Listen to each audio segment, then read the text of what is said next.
지혜로운 인생 그런 제목으로 늘 푸른 어르신들 헌신 예배이기는 하지만 우리 모두가 다 말씀 듣는 그런 시간을 좀 가지면 좋겠습니다. 기술이 있거나 숙련된 사람들이 일하는 걸 보면요, 어떻습니까? 보통 사람들이 일하는 거하고는 다르죠. 어떻게 다릅니까? 힘으로 일하지 않습니다. 숙련된 사람들은요, 일할 때 순간적으로 힘을 딱 모아서 그 힘을 아주 집중적으로 집약을 딱 시켜서 일을 하기 때문에 보통 사람들이 바로 해낼 수 없는 일을 여러분 해냅니다. 힘으로 일하는 사람들은 요령이 없어가지고 억지로 일을 하기 때문에 일하고 나면 반드시 뭡니까? 자기 몸이 다칩니다. 아니면 기계를 망가뜨리든지 도구를 부수든지 하여튼 뭡니까? 반드시 탈을 내는 법 아닙니까? 그래서 여러분, 숙련된 기술자가 한순간에 만들어내는 이런 힘은요, 뭐와 같은가 하면 끓는 물에서 나오는 전기와도 여러분 같습니다. 냄비나 주전자에 여러분 끓는 물을 보게 되면 별것 아닌 것 같습니다.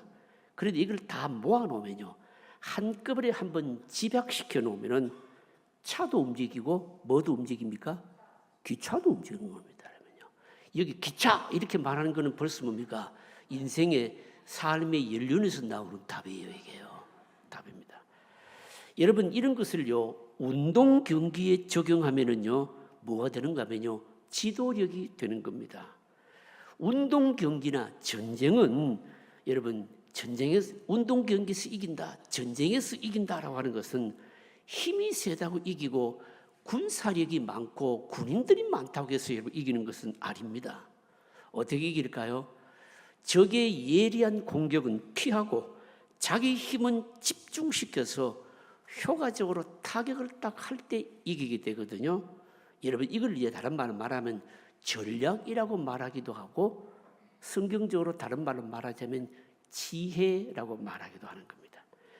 지혜가 있는 사람은 전쟁을 할 때 무식하게 밀어붙이질 않습니다. 무식하게 밀어붙이면 인의 전술을 받게 되지를 않는 겁니다. 지혜가 있는 사람은 그럼 어떻게 할까요? 이길 수 없는 전쟁은 어떻게 할까요? 피해야 되는 겁니다. 이길 수 있는 전쟁은 어떻게 할까요? 힘을 모아서 다른 군대보다도 몇십 배 딱 힘을 발휘해서 여러분 이기는 겁니다. 여러분, 이런 게 뭘까요?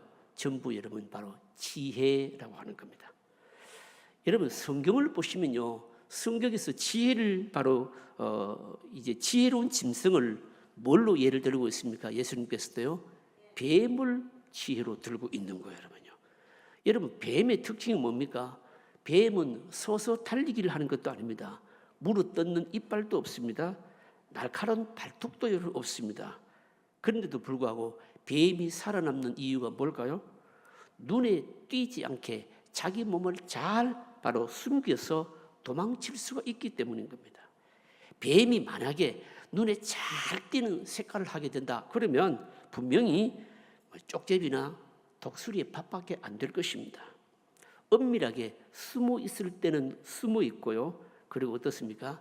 자기가 분명히 물고 먹이를 잡을 때는 뭡니까? 신속히 무는 것이죠. 여러분, 이런 게 바로 뭘까요? 지혜인 겁니다. 사람도 여러분 마찬가지입니다.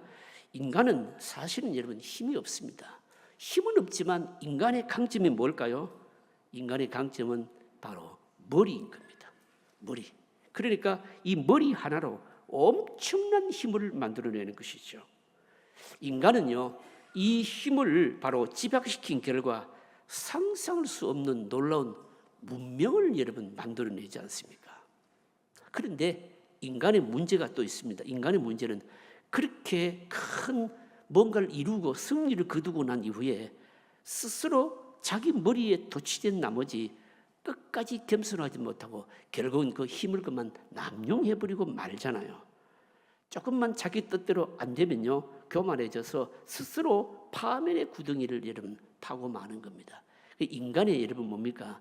이 길은 사실은 굉장히 지혜롭기는 한데 그 지혜를 남용해서 잘못 사용하게 될 때 결국은 자기가 망하게 된다는 것입니다. 인간이 끝까지 멸망하지 않고 살아남으려면 여러분 다름 아닌 하나님의 지혜를 가지는 방법밖에 없습니다. 하나님을 상대로 해서 교만하지 않고 겸손하면은 하나님께서 끝까지 높이셔서 우리를 복되게 하신다. 바로 이겁니다. 그래서 전도자는요, 여러분 지혜로운 사람을 뭐라고 말하고 있는가 하면요, 하나님을 믿는 사람이다. 이렇게 말하는 겁니다. 하나님을 믿는 사람은요, 모든 것을 바로 하나님께 가두어둡니다. 그래서 태풍이 불어와도 넘어지질 않습니다. 여러분 이게 바로 진정한 행복자인 겁니다. 오늘 사실 이 널푸른 헌신 예배인데, 이 널푸른 헌신 예배를 드리면 헌신하는 우리가 대상들을 상대로 해서 이렇게 하십시오, 이렇게 헌신하십시오, 이렇게 좀 말씀을 전할 수가 있지 않겠습니까? 그런데 오늘 그렇게 하질 않고요. 사실은 이 전도서라고 하는 이 성경은 욥기 시편 잠언 전도서가 지혜 문서거든요. 이 지혜 문서인데 장르가 지혜 문서인데, 특별히 이 전도서라고 하는 것은 여기 나오는 전도자라고 하는 말은 히브리 말로 코헬렛이라고 하는데, 이게 굉장히 많은 뜻을 사실은 함축하고 있습니다. 이 전도서라고 하는 것이 성경에, 그러니까 정경으로 포함되어 있기는 하지만, 그러나 일반 인생의 상식선에서 말하는 지혜도 이 코헬렛이라고 하는 안에 포함되어 있기 때문에 우리가 이 전도서의 말씀을 잘 묵상하게 되면 인생을 살아가는 깨닫는 이치를요 정말 다 우리가 터득할 수가 있는 겁니다. 어쩌면 오늘 우리가 헌신 예배를 드리는 우리 널푸른 어르신들이요, 인생을 사실 만큼 사셨잖아요. 그래서 지금까지 인생을 살아오시면서 바로 축적해온 어떤 경험을 가지고 어쩌면 오늘 예배드리는 우리 모두에게요 상당히 지혜로움을 전달해 줄 것입니다. 여러분요, 이걸 오늘 제가 하면 오늘 이 말씀을 가지고 풀어나가고 싶다, 이런 의미에서 오늘 바로 인생의 지혜로운 인생이라고 말씀을 정했고요.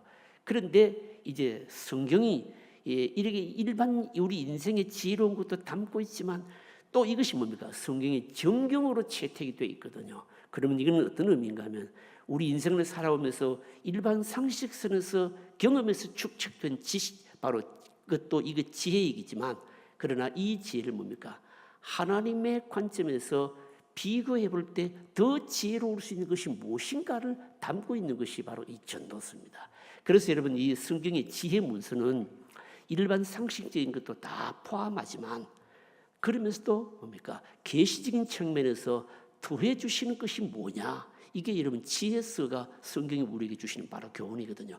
이 둘을 함께 살피면서 해석을 하고 좀 적용을 해보도록 그렇게 하도록 하겠습니다. 먼저 여러분 진정한 지혜의 힘이 어디서 나오느냐, 삶의 방향을 바로 잡아라, 오늘 성경이 우리에게 말씀합니다. 그래서 오늘 전도자는요, 사물의 이치를 아는 자가 누구냐 이렇게 묻고 있거든요. 성경을 한번 읽어보실까요?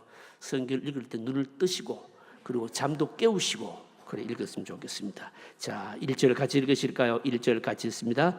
누가 지혜자와 같으며 누가 사물의 이치를 아는 자이냐? 사람의 지혜는 그의 얼굴에 광채가 나게 하나니 그의 얼굴에 사나운 것이 변하느니라. 이게 무슨 뜻일까요? 이게 무슨 뜻인가 하면요, 이제 이 말의 의미, 1절의 말의 의미가 뭔가 하면 주위에서 일어나고 있는 일들이 무슨 의미인지 분별할 수 있는 능력이 중요하다, 여러분 이 뜻입니다. 여러분요, 주위에서 일어나고 있는 이 일들이 무슨 의미가 있는지 이거 아는 것이 그 바로 알 수 있는 그 능력이 중요하다, 바로 이런 뜻이죠. 제가 예를 들어 보겠습니다. 오늘 여러분 우리 시대는요 홍수의 정보 시대입니다. 여러분요, 정보의 홍수 시대입니다. 여러분요, 여러분 보십시오. 인터넷을 들어가 보시면 여러분 우리에게 제공되는 이 정보는요 완전히 바다입니다. 여러분요, 정보를 찾다 보면 완전히 이 정보의 바다 가운데서 허우적거리고 있구나라고 하는 이런 느낌을 여러분 가지게 됩니다. 근데 여러분 지혜로운 사람은 여기서 깨달아야 됩니다. 뭘 깨달아야 될까요? 정보가 여러분 많다고 해서 유익한 게 여러분 아니죠. 정보를 적절한 정보를 가려낼 줄 알아야 되고 그 적절한 정보를 바르게 사용할 수 있어야 되는 겁니다. 이제는 정보가 많다라고 하는 것은 여러분 의미가 여러분 없는 겁니다. 여러분 정보도요, 사실은 좋은 정보는 내놓을까요? 안 내놓을까요? 안 내놓습니다. 좋은 정보는 숨기고요. 그리고 또 심지어는 정보를 흐리게 하려고 완전히 쓰레기 같은 형편없는 정보들을요 얼마나 여러분 퍼뜨리는지 모릅니다. 그래서 오늘 우리들이 여러분 정보가 많다, 여러분 이것 가지고는 여러분 이제는 의미가 없는 거예요. 뭘 해야 될까요? 진짜 정보가 뭔지를 가려낼 수 있어야 되고, 그리고 그 정보를 바르게 이용할 줄을 여러분 알아야 되는 겁니다. 고급 정보는 다 숨겨놓고 있는 법인데 정보가 많다는 것을 믿고 그것만 가리고 뒤적거리다가는 삼류 정보를 가지고 허우적거리게 될 수밖에 여러분 없습니다. 여러분요. 그래서 여러분 인터넷을 통해서 얻을 수 있는 정보는요 사실 제한되어 있다라고 하는 것을 여러분 우리가 알아야 됩니다. 요즘 우리가 사는 이 시대는요 AI 시대, 바로 그러니까 인공지능 시대 아닙니까? 그러면요 인공지능 시대 여러분 특징이 뭡니까? 여러분 그냥 정보가 아니고 정보를 뭡니까? 데이터화해주고 분류해주고, 여러분 이 일에 있어서 사람의 수고를요 모든 수고를요 그냥 짧은 시간에 그 모든 수고를 다 뭡니까? 들어주는 데 있지 않습니까? 그러면요. 그래서 이 정보를 처리하는 과정도요 굉장히 이제는 단축이 되었고 그야말로 여러분 우리가 살기 좋은 시대에 여러분 왔습니다. 그러나 조심해야 될 것이 뭔가 하면요, 여러분 인공지능을 통해서 정리된 지식과 정보는 특정한 영역에서는 사용할 수가 여러분 없습니다. 여러분요. 왜 그럴까요? 모두가 다 이미 그 정보는 이미 뭐할까 지식은 다 가지고 있기 때문인 겁니다. 예를 들어서 여러분 이거 저에게 적용한다면 여러분 이런 거 아니겠습니까? 요즘 목회자들이 모이면요 관심이 뭔가 하면요 인공지능을 통해서 뭡니까? AI를 통해서 설교를 작성하는 게 이게 지금 큰 관심이에요, 여러분요. 여러분 어느 정도인가 하면요, 오늘 어버이주일인데 어버이주일에 참 감동적인 설교를 하나 작성해 달라 이렇게 여러분 하게 되면 어떻게 될까요? 인공지능을 통해서 말입니다. 막 여러 편의 설교를 툭툭툭툭 이렇게 해줍니다, 여러분요. 해줍니다. 그걸 보면요, 굉장히 정리가 잘 돼 있고 예화도 잘 정리돼 있고 여러분 그렇습니다. 만약에 그걸 가지고 설교를 했다라고 산다면 어떻게 될까요? 어떻게 될까요? 저는 사실 아직 설교를 하면서 인터넷을 거의 사용을 하지 않습니다. 아직도 제가 엑스테티컬 스타디를 선수 다 하고 있습니다. 그러니까 주석적인 공부를 뭡니까 다 한다는 뜻입니다. 그리고 손으로 필기를 다 하고 원고를 다 사실은 좀 굉장히 수고스럽게 좀 원고를 다 지금 쓰고 있습니다. 그래서 저는 설교할 때 인터넷을 사용하거나 인공지능 더군다나 저는 아예 접근도 하지 않고 있습니다. 그 이유가 있죠, 여러분요. 그 이유가 뭘까요? 수많은 그런 자료들은요, 만약에 어떤 설교자가 쓴다면 여러분 나중에 어떻게 될까요? 어떻게 되는가 하면요, 어버이주일 같은 경우에 아마 그걸 설교자들이 다 쓴다면 대한민국의 교회 설교들이 뭡니까? 거의 비슷할 거예요. 다 똑같은 설교가 될 거라고요. 여러분 그래서 쓸 수가 여러분 없죠, 여러분. 그래서 쓸 수가 없다는 것이 아니라 그만이 아니라 여러분 이 지식은 뭡니까? 이 지식은 사실은 성령의 감동이라고 하는 채널을 통하지 않았기 때문에 실제로 뭡니까? 설교로서는 쓸 수가 여러분 없는 것이죠. 지식인 어떤 정보를 우리가 얻는 데로 쓸 수 있을지 모르지만 설교는 쓸 수 없는 것이죠. 그래서 여기 보시면요, 모두가 다 뭡니까? 이 특별한 영역에서는 이 AI가 주는 이 자료도요 전혀 여러분 쓸모 없는 것이 여러분 될 수 있습니다. 이런 것들을 우리가 가려내야 된다는 겁니다. 여러분 사람들이 보면요, 보통 사람들이 닥치는 대로 책을 막 읽습니다. 닥치는 대로 책을 읽으면 그 책을 다 읽고 나서도 이게 무슨 의미인지, 그리고 또 지식을 어떻게 사용해야 될 것인지 뒤죽박죽에 대해서 정리가 여러분 안 되는 겁니다. 그 여러분 전문가들이요 책을 읽는 것을 보게 되면 다릅니다. 뭐가 다른가 하면요, 이 머릿속에요 캐비넷 같이 뭔가 다 여러분 정리가 되어 있습니다. 캐비넷 같이 정리되어 있다는 말은 책을 읽을 때 그냥 읽는 것이 아니라 머릿속에 캐비넷 안에 분류를 해서 다 넣어 놓습니다. 넣어놓고서는요, 여러분 얼마든지 적정한 때 유용하게 끄집어내서 강의도 할 수 있고요, 평가도 할 수 있고 그렇게 할 수 있는 겁니다. 아무렇게나 머릿속에 집어넣는 것보다도 잘 정리해서 집어넣어 놓는 능력이 바로 필요한 겁니다. 이게 뭘까요? 이게 바로 지혜다라고 하는 것입니다. 물론 여러분 이런 지혜는요 그냥 생기질 않습니다. 한 분야에서 끊임없이 노력하고요 나름의 이론을 바로 세워야만이 캐비닛이 만들어지거든요. 여러분요. 학자들이 여러분 논쟁을 하는 걸 한번 보십시오. 학자들이 논쟁을 하는 것을 가만히 들어보면, 학자들끼리 논쟁하는 걸 가만히 들어보면 지식이요 조각이 아니고 캐비닛에서 잘 정리되어 있다는 것을 확실하게 여러분 알 수가 있습니다. 여러분 그거하고 똑같습니다. 여러분요. 제가 예를 든 겁니다. 성경이 오늘 본문에 뭐라고 말하고 있는가 하면 사람의 지혜는 그의 얼굴에 광채가 나게 하나니 이렇게 말씀합니다.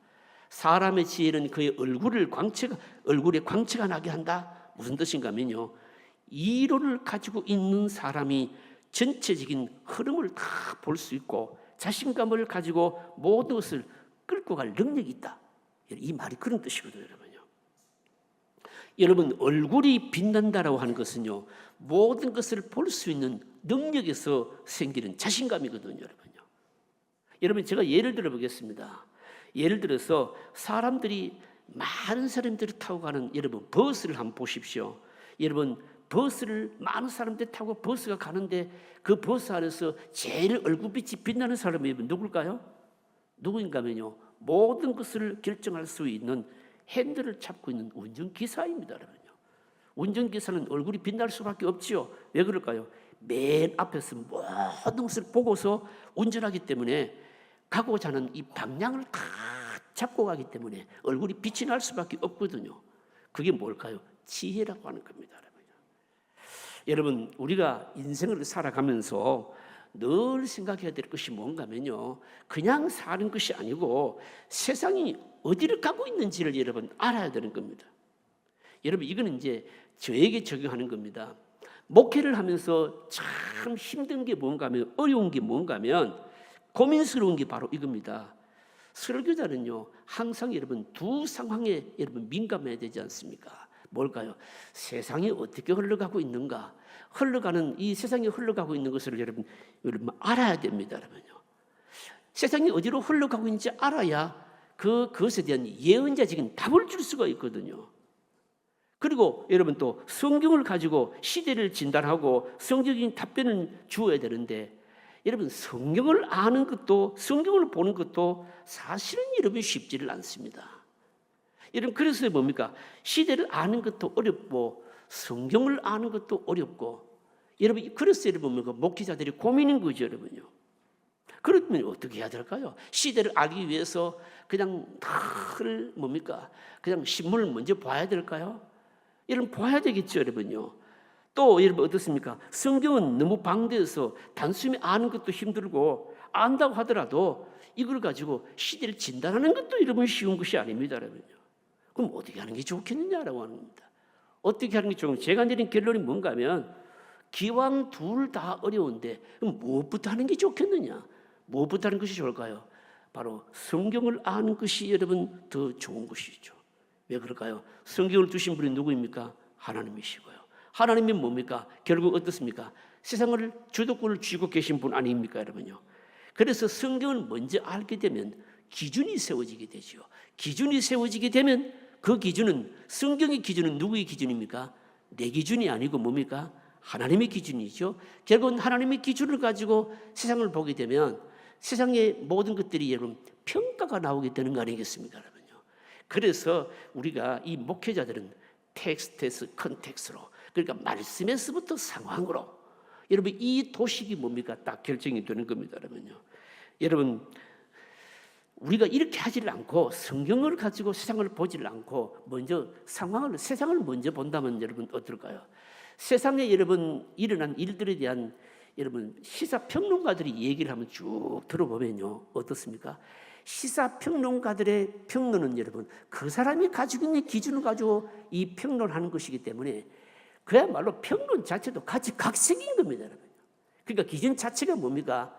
하나님이 기준이지 않을 뿐만 아니라 가지각색이라는 겁니다. 도무지 뭡니까?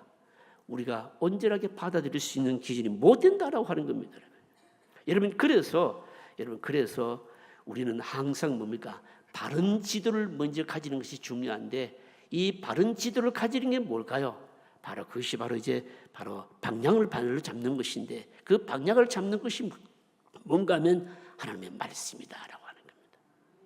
여러분 비행기를 타보시면요, 비행기 타보면 비행기가 하늘을 날아가고 있는데 예를 들어서 짧은 비행기 시간은 모르지만 열 몇 시간씩 비행기를 타야 되는 경우가 있잖아요.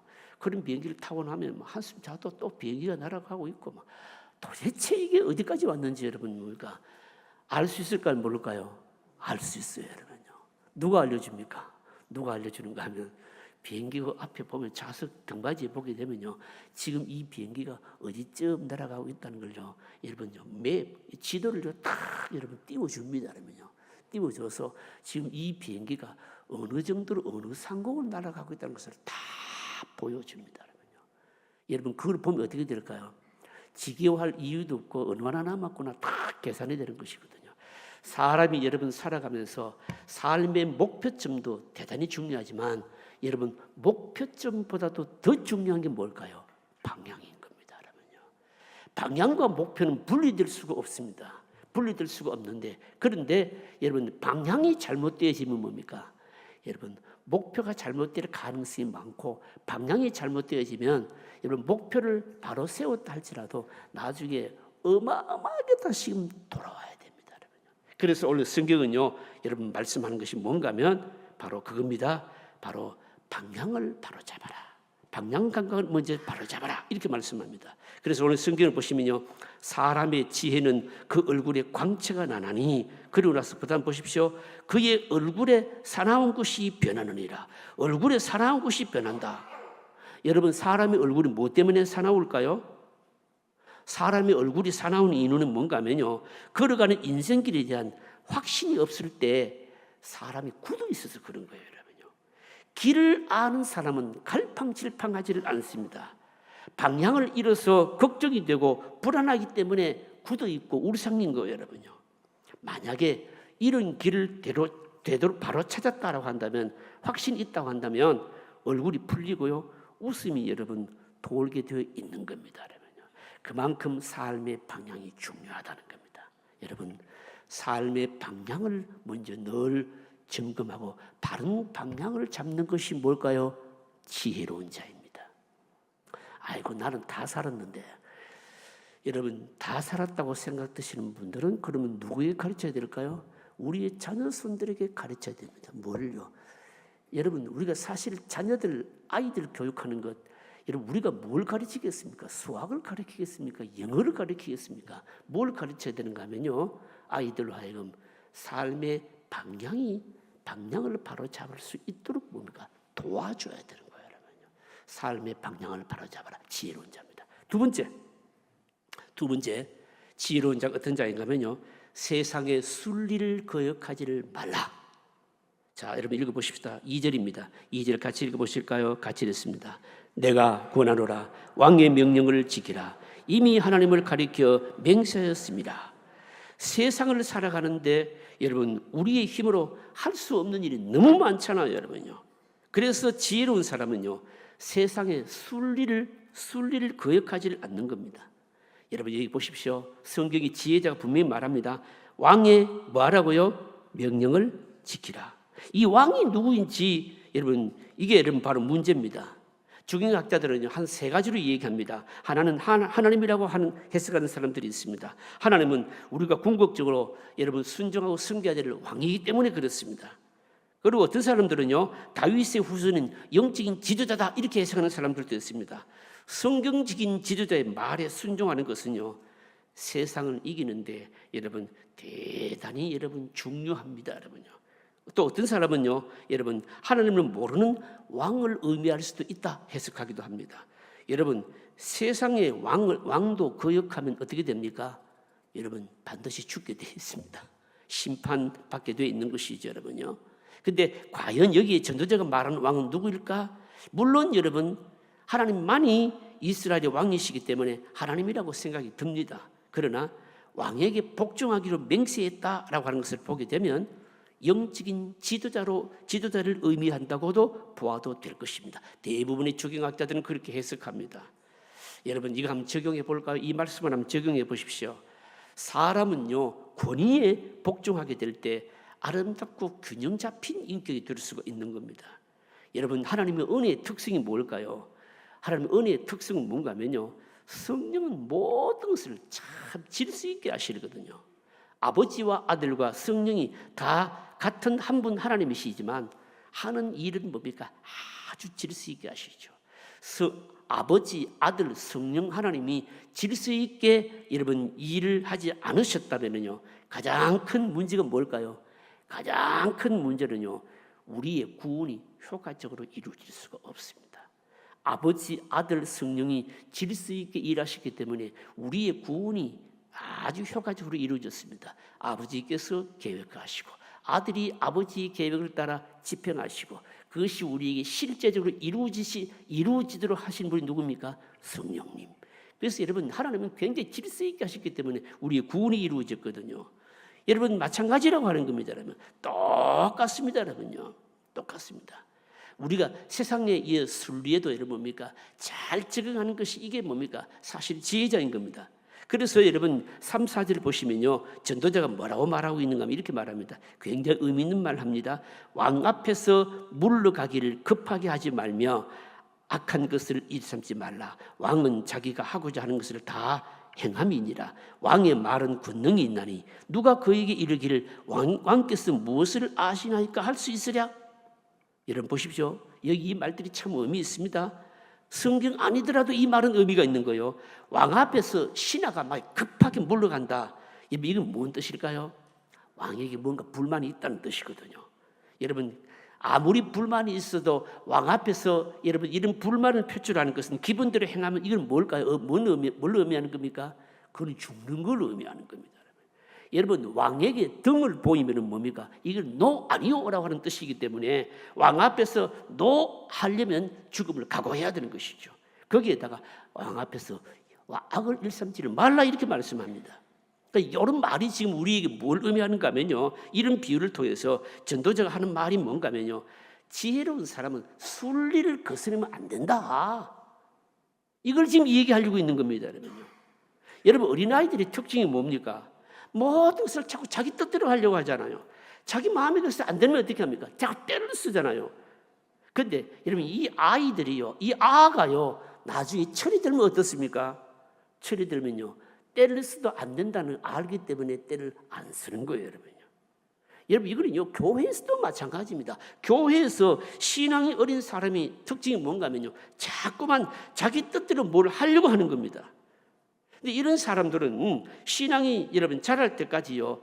그래서 신앙이 어린 사람은 신앙이 자랄 때까지 어떤 정책을 결정하거나 어떤 돈을 쓰거나 하는 일에는요, 가능한 한 맡기지 않는 것이 여러분 좋습니다. 왜 그럴까요? 자기 뜻이 안 통하면 시험에 들고 그냥 한순간에 모든 것을 손을 놔버리거든요. 여러분 아이하고 똑같은 겁니다. 지혜로운 사람은 성경적인 지식을 갖고 여러분 되도록 뭡니까? 자꾸 다른 사람을 설득하려고 하는 것이죠.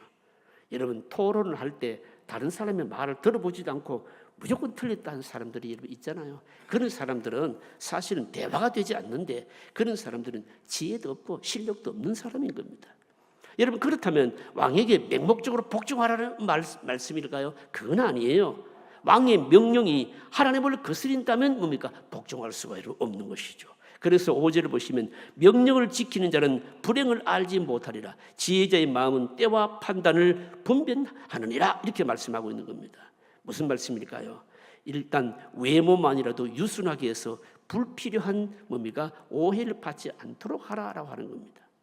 하나님은 자기 백성의 잘못된 것을요, 때로는 이방 나라나 이방 나라의 왕들을 통해서도 뭡니까? 여러분 다스리시는 분이시거든요. 하나님의 백성들은 여러분 뭡니까? 이 세상을 나가서 나는 하나님 믿는데 그러면서 세상 무시할 것이 아니고요.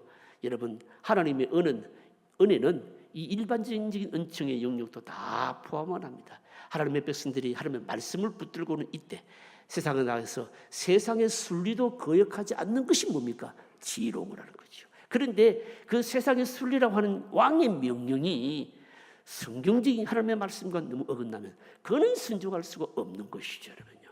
바로 이 점에 있어서 여러분 오늘 우리들이 굉장히 지혜로울 필요가 있다라고 하는 겁니다. 간혹 하나님의 백성들, 예수 믿는 사람들이 세상에 나가서 믿음 있다고 독불장군처럼 행하다가 말입니다. 이것도 저것도 안 되는 경우가 많이 있거든요. 굉장히 지혜 없는 사람인 겁니다, 여러분요. 여러분 지혜 있는 사람은 뭡니까? 순리를 거스르지 아니하면서 그러면서 이게 하나님의 말씀 안에서 어디까지 뭡니까? 따르고 거절해야 될 것인가를 잘 뭡니까? 조절하는 것이 이게 지혜로운 자다라고 말씀하는 겁니다. 오늘 세 번째로 마지막으로요. 자신의 한계를 생각하는 것이 지혜입니다. 자신의 한계를 생각하는 것. 사람이 지혜롭게 사는 방법 중에 하나는 뭔가 하면 다름 아닌 뭡니까? 자신의 능력의 한계를 여러분 아는 겁니다. 여러분 많은 기업들이요. 능력을 넘어서 과도하게 투자했다가 도산하잖아요. 왜 여러분 CEO들이 그런 결정을 하게 될까요? 자기 생각은 분명히 가능하다고 믿기 때문입니다. 그러나 잘못된 확신은요 망하게 되어 있습니다, 여러분요. 자, 여러분 보실까요? 6절 말씀입니다. 6절 한번 읽어보실까요? 6절을 같이 했습니다. 무슨 일이든지 때와 판단이 있으므로 사람에게 임하는 화가 심함이니라. 여러분 사람의 능력 바뀐 일이 딱 두 가지가 있습니다. 이걸 꼭 기억하는 것이 굉장히 지혜로운 자입니다. 우리의 능력 밖에 일이 딱 두 가지가 있다는 거죠. 하나는 뭔가면요, 시기를 조절할 수가 여러분 없는 겁니다. 여러분 시기는요 외부에서 주어지는 것이기 때문에 스스로 만들어낼 수가 여러분 없습니다. 너무 고집스럽고 융통스러움이 없는 사람은요 하나님의 시기를 놓쳐버릴 가능성이 많습니다, 여러분요. 그리고요 자신에 대한 평가는 스스로 할 수가 여러분 없습니다, 여러분요. 여러분 내가 어떻다, 내가 내 자신이 어떻다는 의미 없는 거예요. 여러분 다른 사람이 뭡니까? 나를 봐줘야 됩니다. 그래서 스스로를 지켜 세우는 것은 의미 없는 겁니다. 그래서 우리는 뭡니까? 상황을 잘 이용해야 되는 겁니다. 결국 여러분 우리는 파도를 잘 타야 된다는 것인데, 그런데 도대체 어느 파도를 탈 것인가, 이게 중요한 겁니다. 세상 시류의 파도를 탈 것이냐, 아니면 뭡니까? 그야말로 여러분 뭡니까? 하나님의 파도를 타야 될 것인가? 이게 여러분 중요한 겁니다, 여러분요. 하나님이 기회 주실 때는 움직여야 되거든요. 어떤 때는 모험도 여러분 해야 됩니다. 그러나 하나님이 기회를 안 주시면 어떻게 해야 됩니까? 기다려야 됩니다. 이게 지혜라고 하는 것이에요, 여러분요. 그런데 이 지혜가 없으면요, 세상에 눈에 보이는 것이만 그게 전부인 줄 알고 그 파도를 타다가 말입니다. 그것이 한순간에 무너지면서 자신도 망하는 경우가 여러분 많이 있거든요. 여러분 보십시오. 7절에 뭐라고 말씀하는가 하면 사람이 장래 일을 알지 못하느니 장래 일을 가르칠 자가 누구냐? 여러분 미래 환상에 빠져서는 안 됩니다. 우리는 여러분 미래를 모릅니다. 그리고요 미래에 그렇게 너무 기대를 걸지 않는 것이 여러분 좋습니다. 그럼 어떻게 해야 될까요? 하루하루를 성실하게 살면서 그 성실한 삶이 미래 열매로 나에게 맺혀질 수 있도록 해야 된다. 바로 이겁니다. 그리고 사람이 바로 자신의 힘의 영역 밖에 일, 그러니까 뭡니까? 시기를 결정할 수 없는 것하고 또 하나 더 있는데 그게 뭔가면요, 생명을 주장할 수가 없다. 바로 이겁니다. 이게 바로 8절 마지막 절 말씀이죠. 여러분 8절 한번 읽어보실까요? 8절 같이 읽습니다.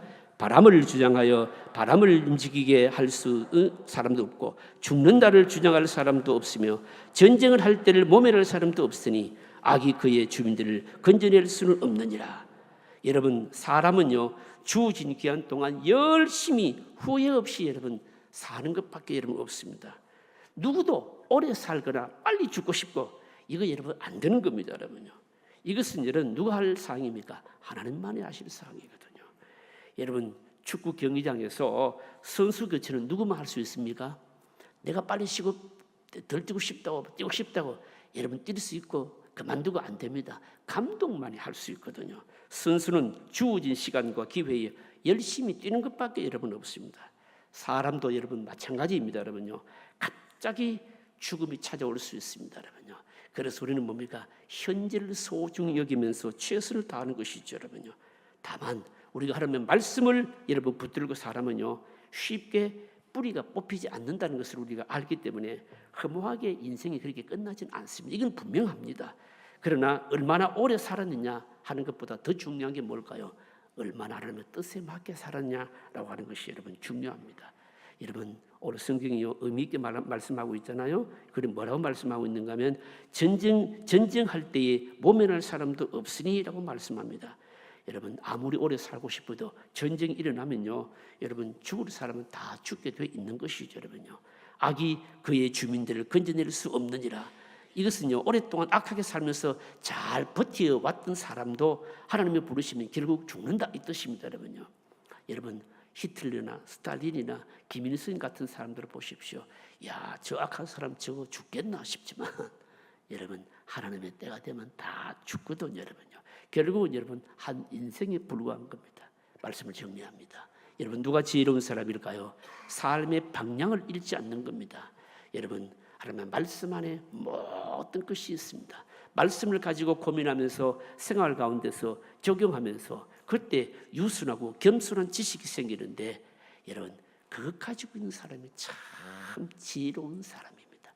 여러분 지혜로운 인생을 사시기를 주의 이름으로 축복합니다.